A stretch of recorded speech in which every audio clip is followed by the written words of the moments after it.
coming up tonight on Primetime Local News. The Dodge for a Cause event takes place in the border city. And we learn more about the men's shelter's cold weather policies. Plus our weekly edition of Pet Project.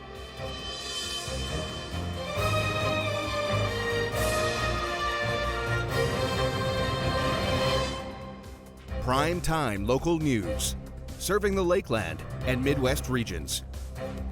Dodge for a Cause is underway at the Hoop Factory in Lloydminster.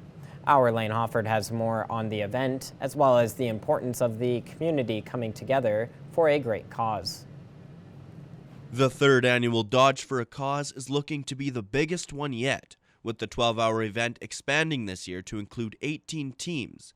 The teams are not only there to win, they are also helping raise money to go toward a great local cause.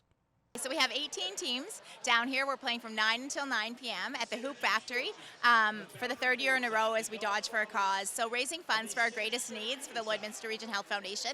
That allows us to be able to purchase equipment when we need it from the many requests that we have from the different long-term care centers, acute care centers, and healthcare centers throughout our community. This year in particular, we are raising funds for some of the equipment for the maternity ward.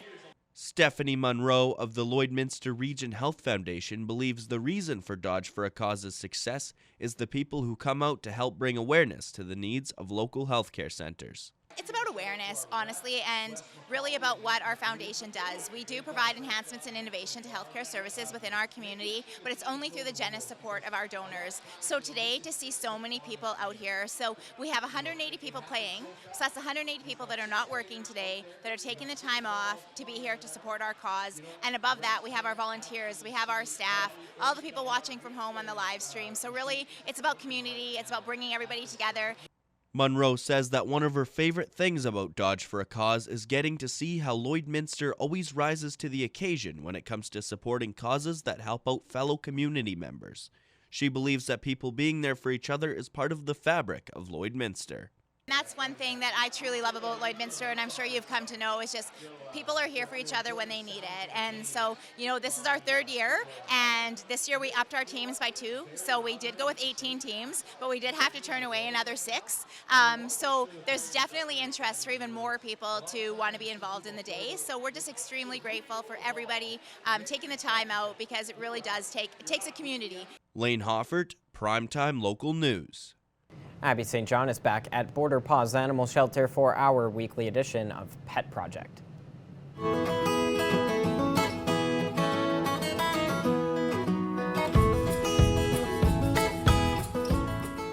I'm back at Border Paws Animal Shelter for a weekly edition of Pet Project, and today we have Wiley, yes, named after the coyote.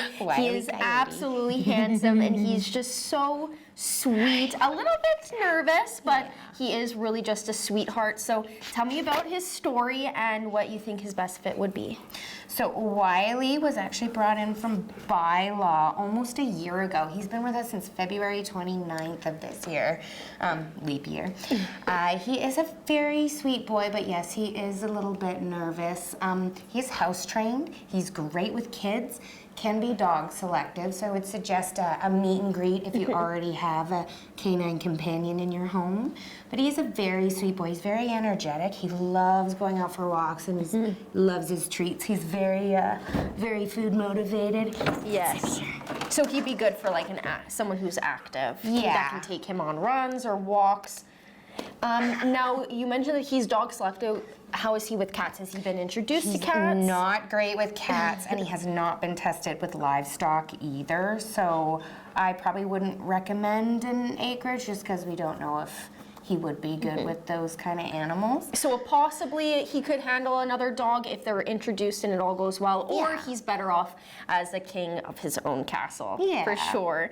He is absolutely sweet. And the fact that he's been here for almost a year definitely is a great, incentive to find him his forever home. And I think this is the perfect timing to do that as well. Absolutely. There is a few ways that you guys at Border Paws are making that possible, including one program that you guys have just started called Home for the Holidays. And I think it's very sweet. Just hearing a little bit about it earlier, I think it's a very sweet program, and it's definitely going to change their lives as well. So tell me what Home for the Holidays is and how people can get involved. So our Home for the Holidays campaign is essentially we're asking people to open their hearts in their homes and to temporarily foster some of these furry butts over the holidays so they have a nice, warm, happy home and they're not stuck in the shelter over Christmas. It's you can take them for a weekend, you can take them for a couple of weeks, and I know that they would really enjoy it too. And if all goes well, maybe they stay with you. Exactly. And having it being temporary is a great incentive and a great way to see if you are ready for a pet, if your house is great for it, if the environment works out well and you feel comfortable with it. I think it's a fantastic opportunity to test that out. And being home at a time around the holidays, a lot of people are off, so it also does give them the opportunity to see what it's like to live with a dog in their home. And I think Wiley would be a perfect addition to this program. So hopefully that all goes well. And now, how can people register as the part of the program? So just like with our other volunteer programs, you can apply online or apply here at the shelter, and somebody here will obviously go through your application and find the best fit. Yeah. Now, you did want to give a quick shout out for an organization that helped you guys raise money. So tell me a little bit about what that was and who is responsible for it. So we won't have the totals yet, but the amazing people over at TGP, the grocery people, or Cash and Carry, have honored us by picking us as the recipient of a giving tree. And basically all day today, any donations made, they will match for us. So we're very excited. They'll match up to $10,000. So for anybody who has donated or will donate today, thank you so much, because it really does help us as being a nonprofit. Everything we get is donations. So, I mean, we just want what's best for these guys, and fundraisers and things like this, they really help us out, and it brings a community together. Absolutely, and it's amazing that they were able to do that, and you guys were the recipient of that, and be able to donate all throughout today, and hopefully we'll get a final total later on. But now another opportunity to give back is coming up on Friday. It is the biggest fundraiser of the year for you guys. It is the annual Jail and Bail.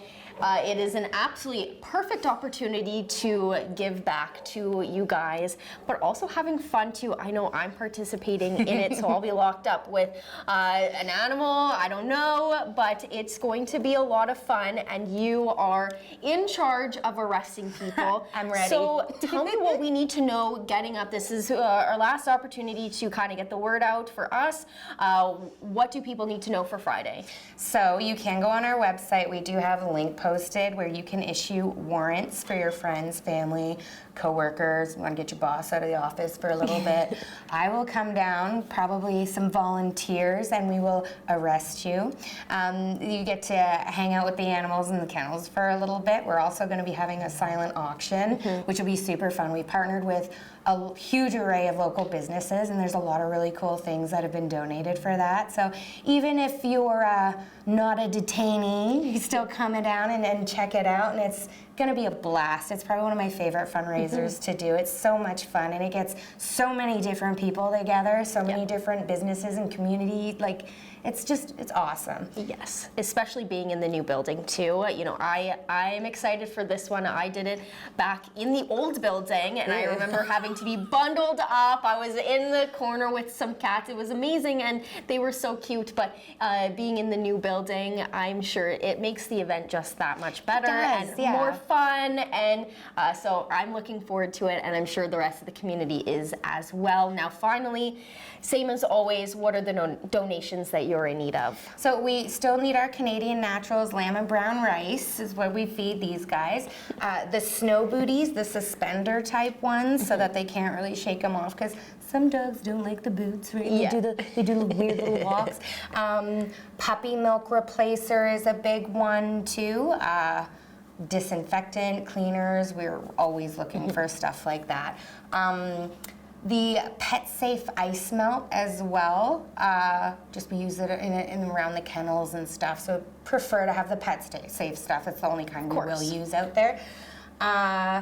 Winter jackets for our dogs, extra large to large. Like they're all big dogs, so we would need like the biggest size jackets that they have, because it's a little bit warmer today, but it's gonna cool down again, unfortunately. Especially for the short hair dogs that you do have too. Yeah. You need a little bit more protection when being outside. Now, something that we don't really remind people, talk about the when and how they can drop off physical donations. What are kind of what you're asking for people when they do come and drop off donations? So if it works for you, you can always give us a call, and whenever it's convenient for you, somebody is usually always here till at least 5:30.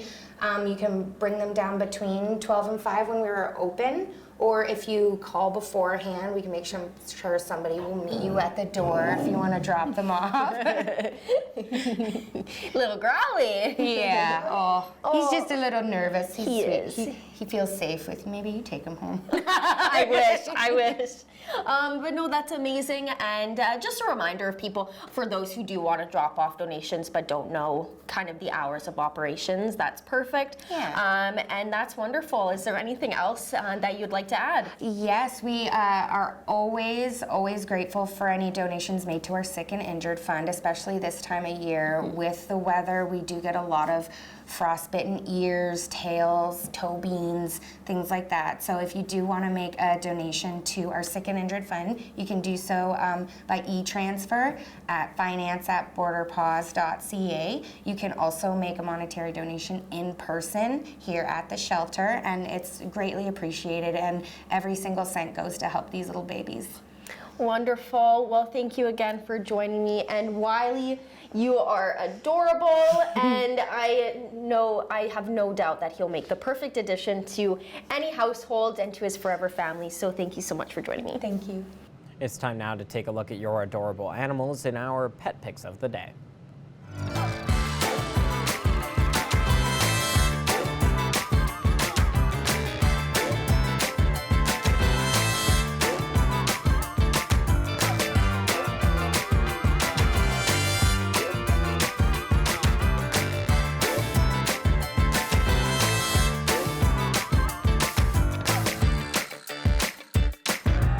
We want to see your pets. Send photos of your pet and their name to have them featured on Pet of the Day.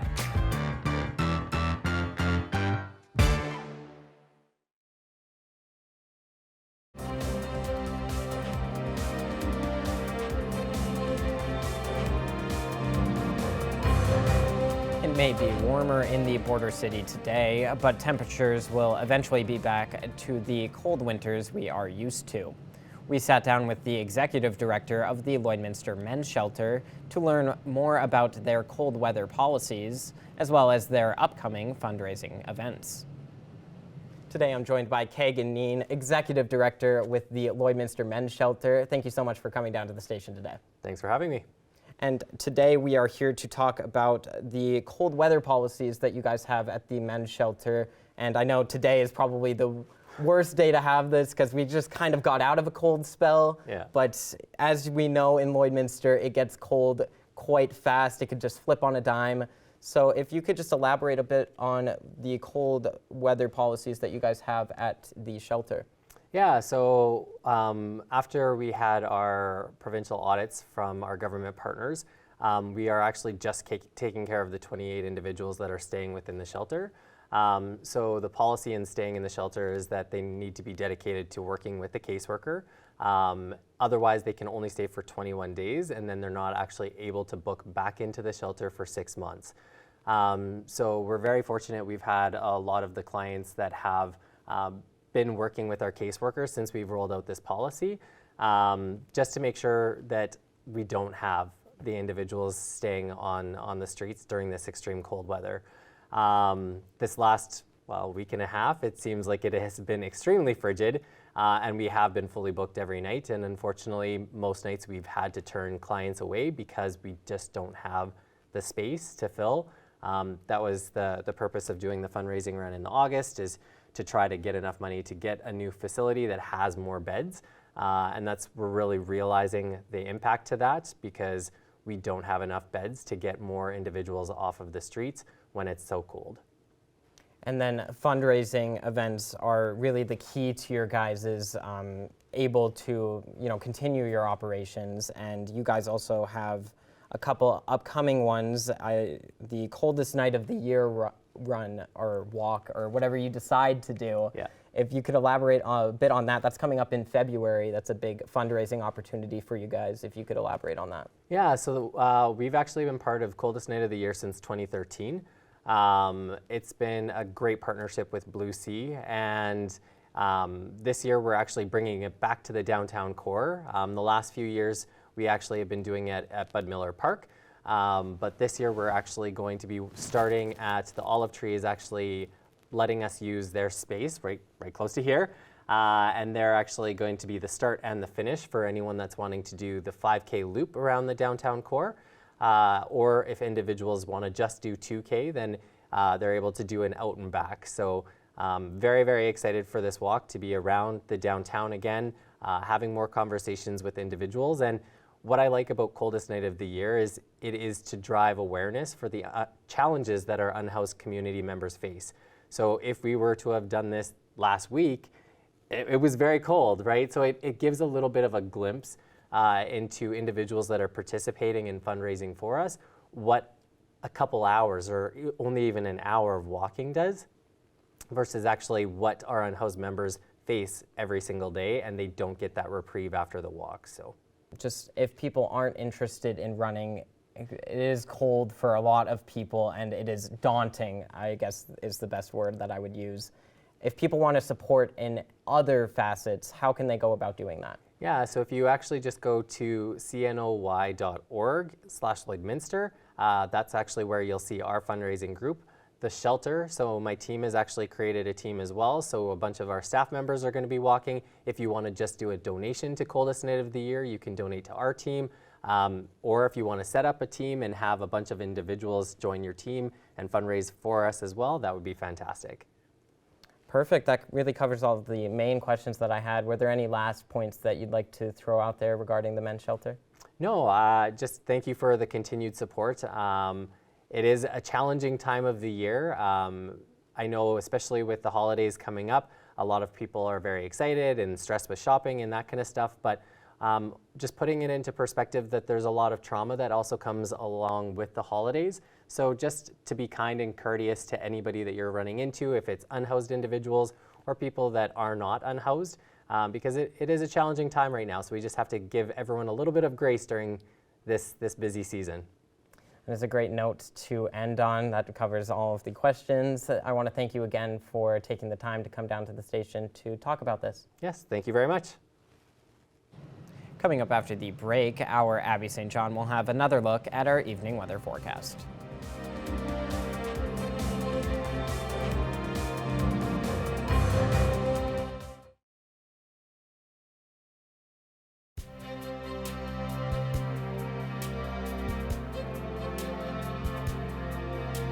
Taking a final look at our evening weather forecast, is -1 here in Lloydminster. Quite windy, around 32km/h wind, so things have cooled or cooling off. -1 also out in Vermilion, Vegreville, St. Paul, +2 out in Edmonton, -12 up in Lac La Biche, -9 in Cold Lake, -3 in Bonnyville, +3 in Wainwright, and 4 in Provost. And in Saskatchewan, -14 up in Isle Cross, -6 in Pierceland, -8 in Green Lake, -10 in Meadow Lake, -5 in St. Walburg, -1 in Maidstone, +1 in Macklin and in North Battleford. Overnight tonight, North Battleford temperatures will drop down to -23, partially cloudy, and there is about a 65% chance of some flurries overnight tonight. 15-kilometer-per-hour winds, so things do definitely cool off significantly tonight. And same goes for Cold Lake. -22 will be your low for this evening. Partially to mostly cloudy skies, 11-kilometer-per-hour winds, so the winds won't be too strong. However, it will be quite cold out. Overnight tonight in Lloydminster here, -19 will be what our temperature drops to. It is going to be a little bit on the colder side tomorrow, getting about -13 during the day. 15-kilometer-per-hour winds, and it will be mostly cloudy tonight, as we saw most of today. And then over the next 7 days here in the border city, a high of -13 and a low of -15 on Wednesday. We have about a 55% chance of a little afternoon snow. And then on Thursday, it starts to warm back up with a high of 1 and a low of -1, low clouds in the sky. It warms up even more on Friday, a mix of sun and cloud with a high of +5 and a low of -1, a little bit breezy in the morning. On Saturday, it's going to be quite cloudy with a high of +3 and a low of -5. And then on Sunday, it will again be cloudy with a high of -3 and a low of -13. And then things start to cool back off on Monday, high of -8, low of -12 with low clouds. And on Tuesday, we're expecting another little bit of afternoon snow with a high of -6 and a low of -10. So we are getting a little bit of a reprieve with the warmth through this week, but things will start to cool off again. Significantly warmer than the weather that we had last week, but especially with that wind, it is still quite chilly outside. That is all the time we have today for Primetime Local News. Thanks so much for watching, and have a great night.